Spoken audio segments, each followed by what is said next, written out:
Shiloh Chapter 2. Sunday night supper is what's left from noon.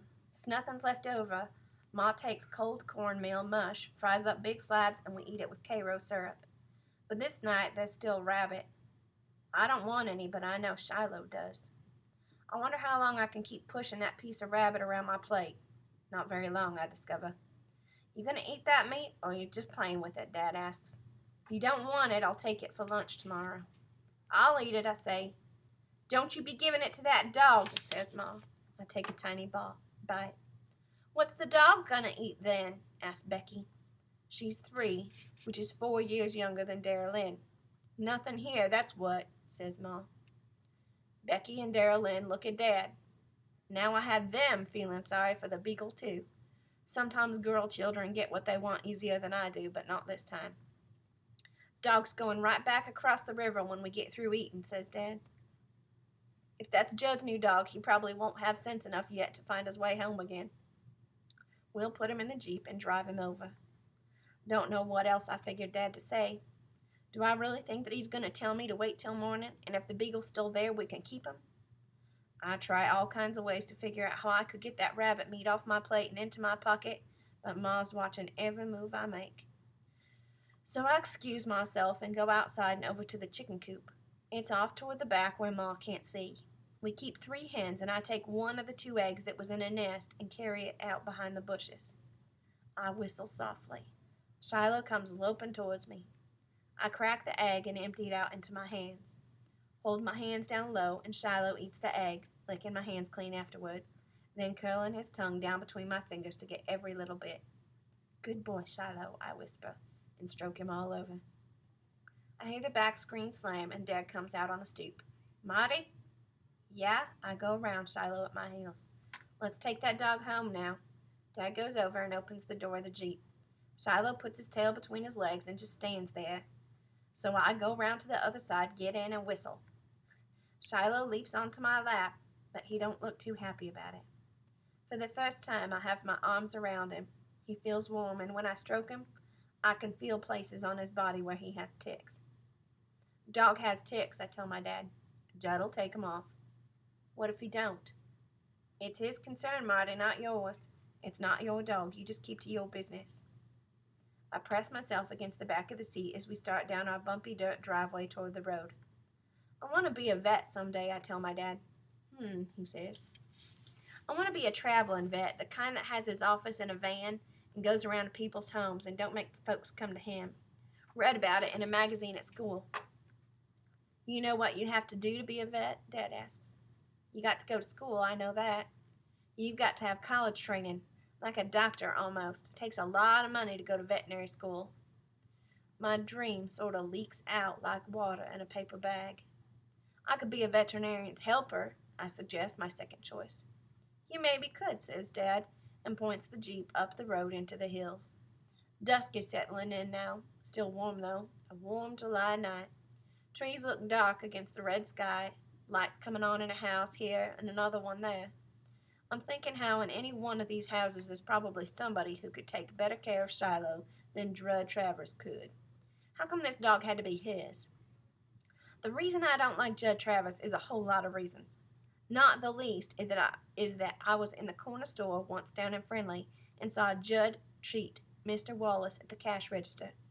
Judd gives the man a 10 and gets him to talking. Then, when Mr. Wallace gives him change, says he gave him a 20.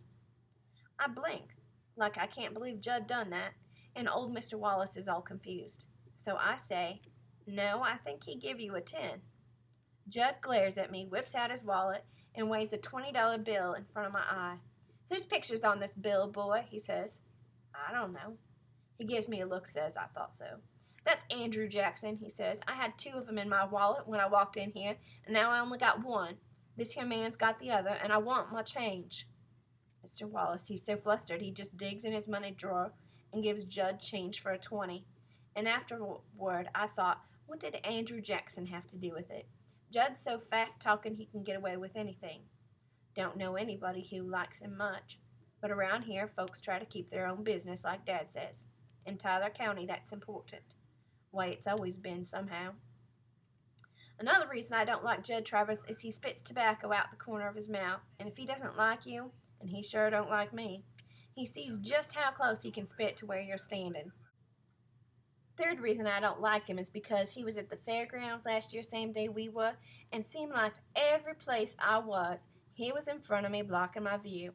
Standing in front of me at the mud bog, sitting in front of me at the tractor pull, rising right up out of his seat at the Jordan Globe of Death motorcycle act, so I missed the best part. Fourth reason I don't like him is because he kills deer out of season. He says he don't, but I seen him once just about dusk with a young buck strapped over the hood of his truck. He tells me the buck run out in front of him on the road and he accidentally run over it, but I saw a bullet hole myself.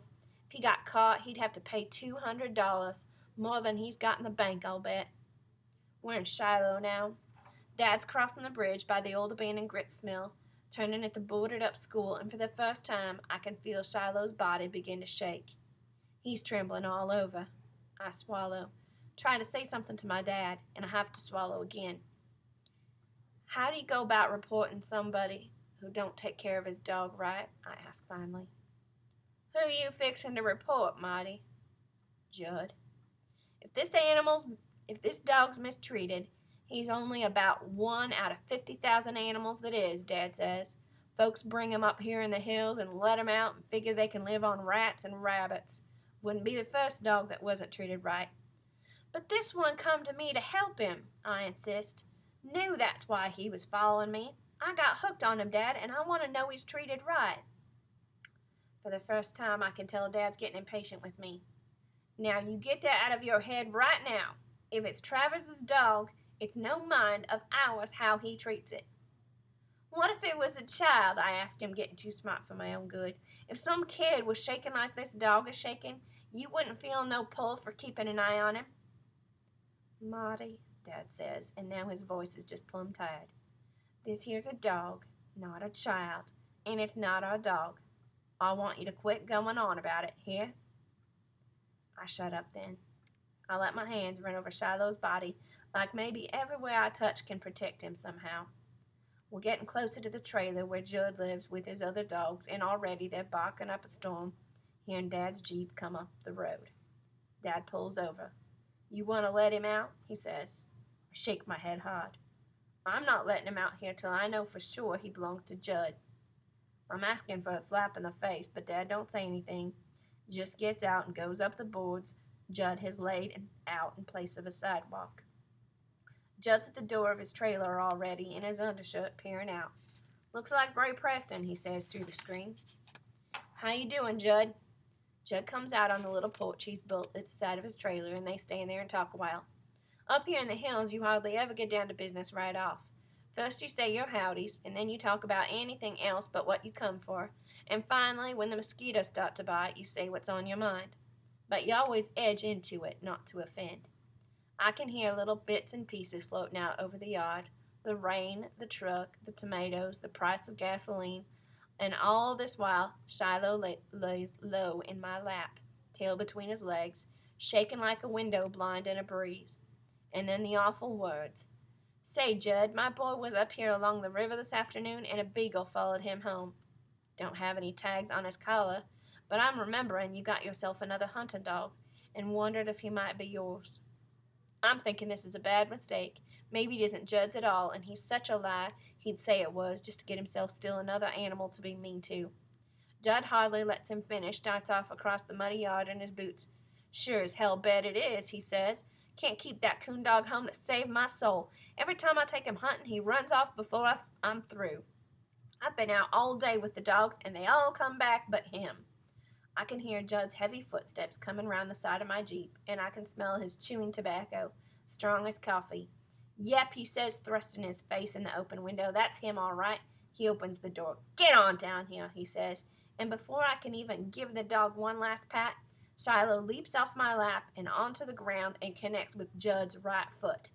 He yelps and runs off behind the trailer, tail tucked down, belly to the ground. All Judd's dog chained out back bark like crazy. I jump out of the Jeep too. Please don't kick him like that, I say. Some dogs just like to run. He runs all over creation, Judd says. I can tell he's studying me in the dark, trying to figure out what's it to me. I'll keep an eye out for him, I say, and any time I see him away from home, I'll bring him back. I promise. Just don't kick him. Judd only growls. He can be a fine hunting dog, but he tries my patience. I'll leave him be tonight, but he wanders off again, I'll whoop the daylights out of him. Guarantee you that. I swallow, and all the way home I can't speak a word, trying to hold the tears back.